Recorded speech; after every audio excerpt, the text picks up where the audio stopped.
আসসালামু আলাইকুম। প্রত্যেকে কেমন আছেন? আশা করি প্রত্যেকে ভালো আছেন। চট্টগ্রামে এসেছিলাম একটি কাজে।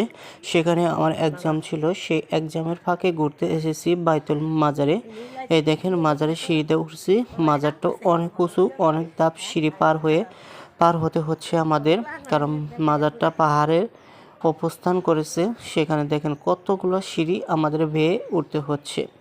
ধাপে ধাপে অনেকগুলো সিঁড়ি পার হয়ে আসলাম। এই দেখেন বাবারা গাঞ্জা খেয়ে সেখানে শুয়ে আছে। এই যে মাজারের বাহিরের এই যে রাস্তা, সেখান থেকে যাচ্ছে। আমরা মাজারের ভিতরে অবস্থান করব না, কারণ এটা আমি মনে করি এই মাজারে অবস্থান করাটাই শিরিক।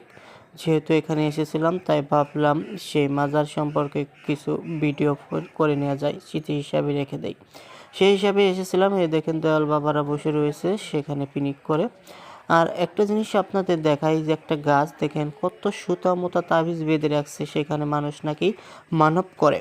আমরা এখন এই যে যাচ্ছি আরেকটি মাজারে। এই মাজারের ভিতর দিয়ে আরেকটি মাজার আছে, জানি না কার।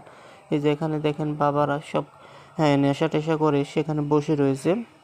মাজারে সাধারণত এসবই হয়, তারা নেশা করে মাজারে শুয়ে থাকে বাবারা। তাদের কাজকর্ম কিছু করতে হয় না। মানুষ এখানে মানসিক করে নানা রকম খাবার টাবার নিয়ে আসে, টাকা পয়সা দেয়, এগুলো খেয়ে তারা বেঁচে থাকে। এই যে এখানে দেখেন অনেক অলিদের কবর। এই যে এই সাইড দিয়ে এই যে অনেক অলিরা এখানে শুয়ে আছে, তাদের কবর দেওয়া হয়েছে।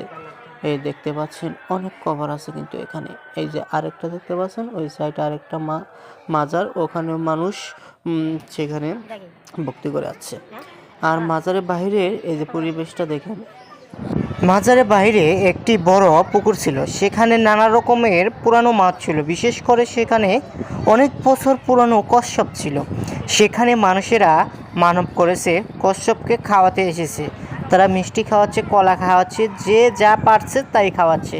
কিন্তু কচ্ছপ বেশিরভাগ মিষ্টি খেতেই পছন্দ করে, সবার কাছ থেকে মিষ্টি খাচ্ছে।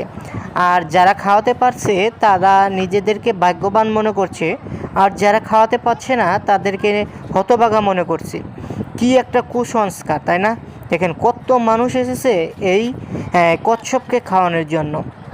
এখানে তারা কচ্ছপকে খাওয়ানোর অনেক চেষ্টা করছে। এ দেখেন মিষ্টি নিয়ে দেখেন কচ্ছপের মুখের সামনে ধরছে, কিন্তু কচ্ছপ খাচ্ছে না, এবং কারো তা খাচ্ছে।